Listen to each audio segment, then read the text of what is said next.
Desa kecil yang jauh dari hiruk-pikuk kota, berdiri sebuah rumah tua peninggalan zaman kolonial. Rumah itu sudah lama ditinggalkan, namun tetap tegak dengan cat yang terkelupas, atap genteng yang retak, dan jendela-jendela kayu yang seakan menatap siapapun yang berani mendekat. Warga sekitar menyebutnya sebagai rumah larangan, tempat di mana orang-orang yang masuk seringkali tidak kembali dengan keadaan yang sama. Malam itu, seorang pemuda bernama Arman nekat mendatangi rumah tersebut. Konon, ia ingin membuktikan bahwa semua cerita hanyalah omong kosong. Ia datang seorang diri, hanya ditemani lampu senter kecil dan keberanian yang lebih mirip kesombongan. Begitu melangkah masuk, udara di dalam terasa jauh lebih dingin daripada di luar. Bau lembab bercampur dengan aroma anyir menyeruak dari dinding-dinding kusam yang dipenuhi lumut. Lantai kayu tua berderit setiap kali diinjak, seakan memberi peringatan agar ia segera pergi. Namun Arman terus melangkah, menelusuri ruang demi ruang, hingga tiba di sebuah lorong panjang yang seolah tak berujung. Di ujung lorong itu terdapat sebuah pintu besar yang warnanya telah pudar menjadi kehitaman. Arman merasa ada sesuatu yang memanggilnya dari balik pintu tersebut. Dadanya berdegup kencang, tapi kakinya terus maju tanpa bisa ia kendalikan. Dengan tangan gemetar, ia mendorong pintu itu perlahan. Suara engsel berdecit panjang, seperti jeritan makhluk yang kesakitan. Di dalam ruangan itu, ia melihat kursi goyang tua yang bergerak sendiri, perlahan maju mundur seakan ada seseorang yang sedang duduk di atasnya. Arman menyorotkan senternya, namun cahaya itu tidak menyingkap siapapun di sana. Kursi itu tetap bergoyang, makin cepat, makin keras, hingga akhirnya berhenti mendadak. Arman menelan ludah. Ia merasa sedang diperhatikan. Dari pojok ruangan yang gelap, terdengar suara tarikan napas berat, dalam dan panjang. Suara itu mendekat, namun tidak ada sosok yang terlihat. Tiba-tiba, bau busuk yang menusuk hidung menyelimuti ruangan, membuat Arman hampir muntah. Lampu senternya berkelip-kelip, lalu padam sesaat. Dalam kegelapan itulah, ia melihat kilasan wajah pucat dengan mata kosong dan mulut yang robek lebar, menatap langsung ke arahnya. Saat senter menyala kembali, wajah itu hilang, tapi kursi goyang kini sudah berada tepat di depan kakinya. Arman mundur beberapa langkah, keringat dingin bercucuran di pelipisnya. Ia berbalik untuk keluar, tapi lorong yang tadi ia lalui terasa jauh lebih panjang, seperti memanjang tanpa ujung. Dinding di kanan kiri tampak bergoyang, suara bisikan tak jelas memenuhi telinganya, dan langkah kakinya sendiri terdengar menggema ratusan kali lebih keras dari seharusnya. Sampai akhirnya, ia melihat sesuatu di ujung lorong. Sosok perempuan berambut panjang, mengenakan gaun putih kotor penuh noda hitam. Wajahnya tertutupi rambut, namun kepalanya bergoyang pelan ke kanan dan ke kiri, seolah menandakan bahwa Arman tidak akan bisa pergi dari sana. Arman berlari, tapi semakin cepat ia berlari, sosok itu justru semakin dekat. Ruangan demi ruangan yang ia lalui berubah bentuk, seakan rumah itu hidup dan sedang menelannya perlahan. Pintu yang seharusnya menuju keluar kini hanya mengarah ke dinding kosong. Tangga yang ia daki berakhir di lantai yang runtuh. Tidak ada jalan keluar. Dan malam itu, pekikan panjang terdengar dari dalam rumah tua itu. Warga desa yang tinggal di sekitar menutup jendela rapat-rapat, pura-pura tidak mendengar apapun. Mereka tahu rumah itu kembali memakan satu nyawa lagi. Hilangnya Arman, rumah tua itu kembali menjadi bahan bisikan di warung kopi desa. Beberapa warga mengaku mendengar jeritan samar. Ada juga yang bersumpah melihat bayangan seseorang melambai dari jendela lantai 2. Namun seperti biasa, tak seorang pun berani mendekat, seolah sudah menjadi kesepakatan tak tertulis. Rumah itu tidak boleh diganggu. Namun, 2 hari setelahnya, seorang pemuda lain bernama Denny justru datang mencari Arman. Ia adalah sahabat dekatnya yang tak percaya begitu saja cerita-cerita menyeramkan dari warga. Denny tahu, Arman punya kebiasaan nekat. Mungkin ia hanya sedang bersembunyi untuk menakut-nakuti. Maka, dengan tekad setengah ragu, Denny memutuskan masuk ke rumah itu di siang bolong. Begitu melewati pagar berkarat yang hampir roboh, Denny merasakan hawa aneh menyambutnya, seperti ada ribuan mata yang mengintip dari balik pepohonan kering di sekitar halaman. Udara panas siang hari tiba-tiba berubah pengap, seolah menyelimuti tubuhnya dengan rasa berat. Di dalam rumah, bayangan-bayangan gelap menempel di sudut ruangan. Meski cahaya matahari masuk melalui jendela pecah, bau apek bercampur amis memenuhi hidung. Denny mencoba menahan diri, melangkah hati-hati di lantai kayu rapuh yang sesekali berderit. Ia memanggil nama Arman, tapi hanya gema suaranya sendiri yang menjawab. Tangga kayu tua yang menuju lantai 2 berdiri di hadapannya. Catnya sudah terkelupas, beberapa anak tangganya patah. Namun anehnya, jejak kaki berlumpur terlihat jelas menapaki anak tangga itu. Jejak yang masih basah, seolah baru saja dilewati seseorang.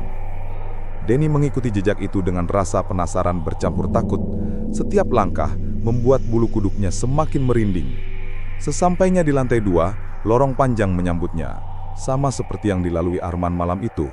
Udara di sini lebih dingin, dan dari ujung lorong terdengar bunyi kursi berderit pelan, naik turun, berulang-ulang. Ia mendekat, dan benar saja, kursi goyang tua itu bergerak sendiri. Bedanya, kali ini ada sesuatu di atasnya. Sesosok tubuh manusia, duduk dengan kepala tertunduk. Rambut kusut menutupi wajahnya, dan tangan kurus pucat menggenggam erat sandaran kursi. Denny menahan nafas, mendekat dengan langkah gemetar. Hingga akhirnya, ia bisa melihat wajah itu dengan jelas. Itu adalah Arman, tapi wajahnya sudah tidak sama. Kulitnya pucat kebiruan, matanya kosong, dan bibirnya membiru dengan senyum aneh yang kaku. Ia duduk kaku seolah menjadi bagian dari kursi itu. Saat Denny mencoba mundur, kepala Arman mendongak pelan. Dari mulutnya keluar suara serak yang bukan suara manusia, hanya raungan panjang bercampur bisikan samar. Lorong tiba-tiba dipenuhi bisikan yang datang dari segala arah. Suara-suara tanpa wujud, menertawakan, menangisi, dan merintih bersamaan. Lampu gantung tua di atas bergoyang sendiri, menebarkan cahaya remang-remang yang menari di dinding. Denny berlari panik, tapi setiap pintu yang ia buka hanya menampilkan ruangan yang sama. Ruangan dengan kursi goyang dan sosok Arman duduk di atasnya. Berkali-kali ia mencoba, tapi hasilnya tak berubah. Seolah rumah itu memutar dirinya ke dalam lingkaran setan tanpa ujung. Sampai akhirnya, dari salah satu ruangan, ia melihat sosok perempuan bergaun putih kotor itu. Rambut panjangnya menutupi wajah, namun tubuhnya bergerak dengan cara yang tidak wajar, menunduk ke tanah, lalu terangkat dengan cepat seperti boneka rusak. Ia berjalan mendekati Denny dengan gerakan tersentak-sentak, diiringi suara sendi patah yang bergema di seluruh ruangan. Denny terpaku ketakutan. Saat sosok itu semakin dekat, wajahnya mulai terlihat. Wajah pucat terbakar dengan luka menganga, matanya kosong, namun penuh kebencian. Mulutnya terbuka lebar, mengeluarkan suara jeritan panjang yang memekakkan telinga. Dalam kepanikan, Denny berlari ke arah tangga. Tapi begitu sampai, tangga itu sudah hilang. Yang ada hanya lubang hitam menganga, seperti perut rumah yang siap menelannya. Ia terpeleset dan jatuh, tubuhnya ditarik ke dalam kegelapan yang pekat. Dan sejak hari itu, nama Denny ikut hilang dari desa. Dua pemuda lenyap tanpa jejak dalam rumah yang sama.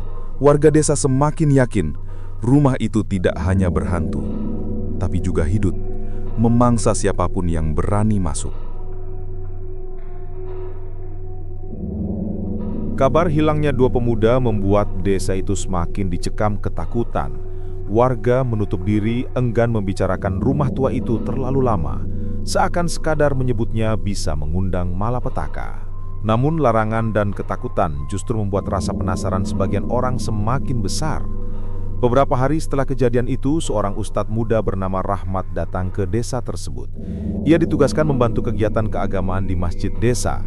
Saat mendengar cerita tentang rumah terkutuk itu, ia semula menganggapnya hanya tahayul. Namun keganjilan mulai ia rasakan sendiri.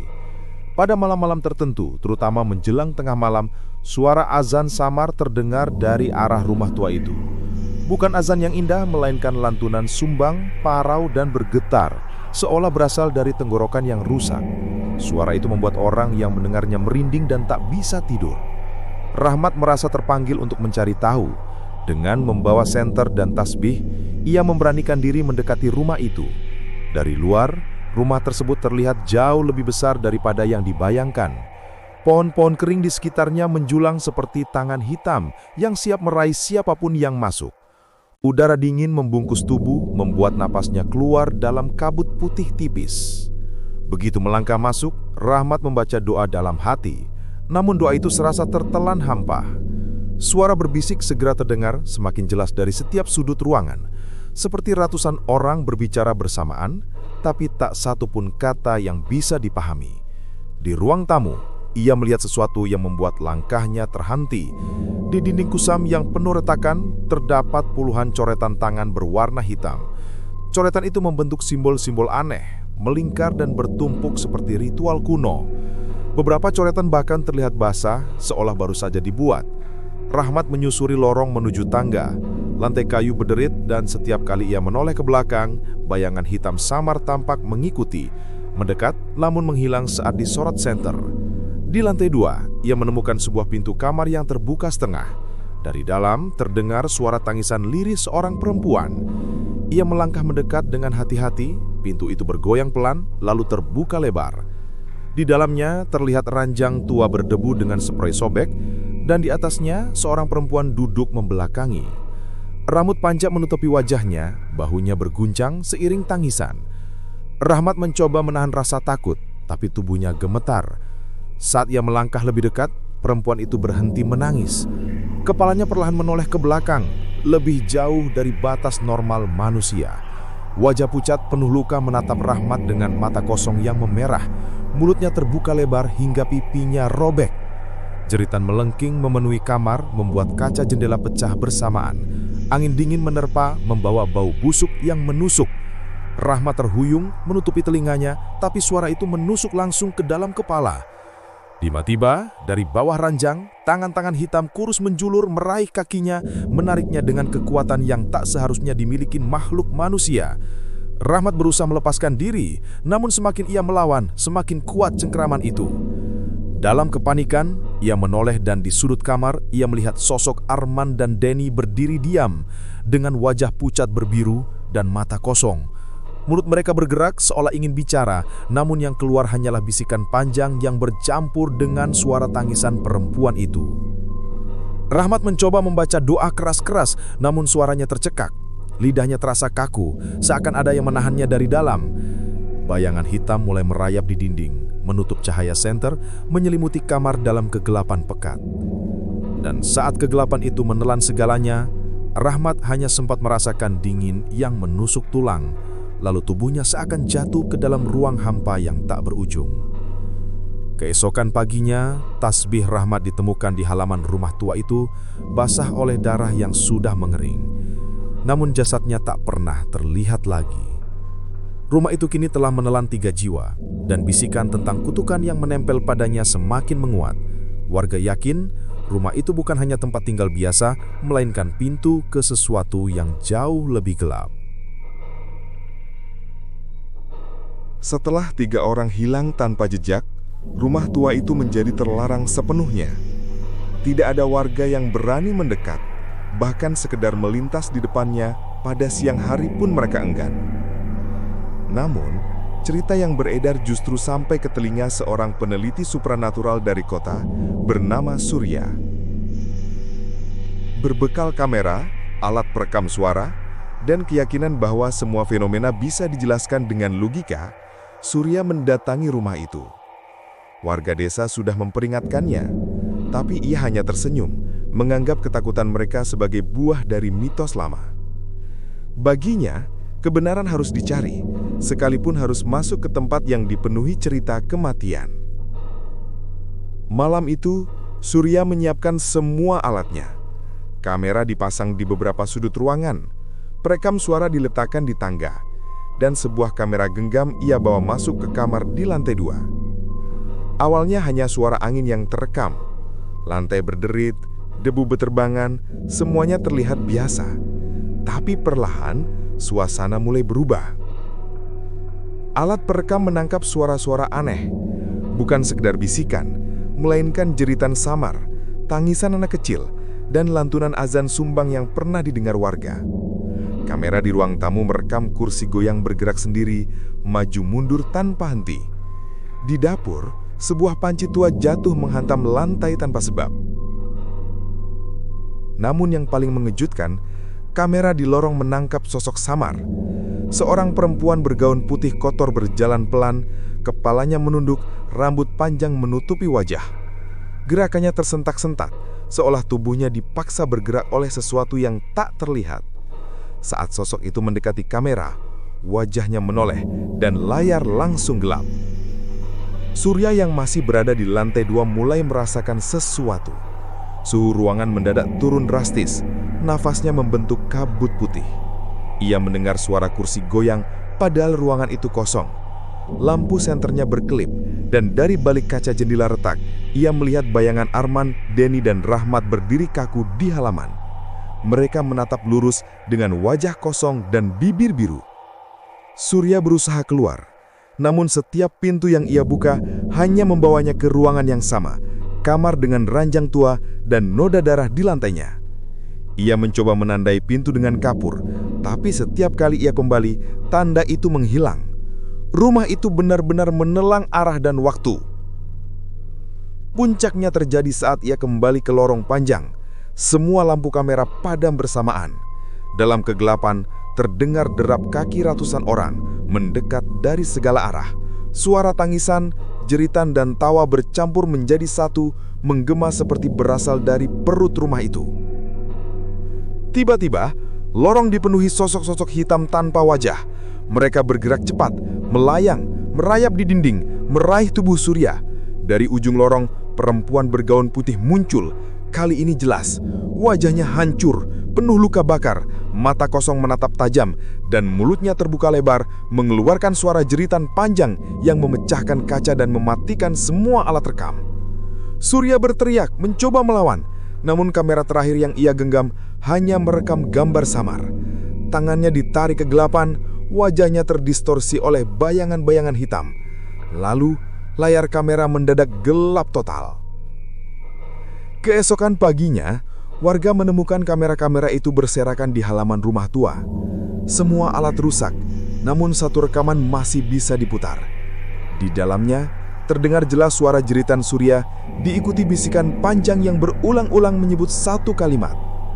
Kalian semua akan menjadi milik rumah ini. Sejak hari itu, tak seorang pun berani mendekat lagi.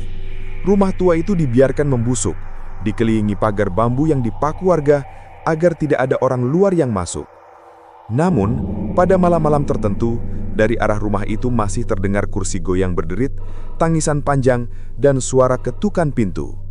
Rumah itu tetap berdiri, menunggu korban berikutnya. Kisah tentang rumah tua itu, sebuah tempat yang tidak hanya menyimpan kengerian, tapi juga haus akan jiwa manusia. Dari Arman, Denny, Rahmat hingga Surya, semuanya lenyap seakan ditelan oleh dinding-dinding rumah yang hidup. Tidak ada yang kembali, hanya meninggalkan bisikan, jeritan, dan bayangan yang terus bergema setiap malam. Rumah itu masih berdiri, menunggu korban berikutnya. Entah siapa yang cukup berani, or mungkin cukup bodoh untuk kembali memasukinya. Satu hal yang pasti, sekali melangkah masuk, tak ada jalan keluar.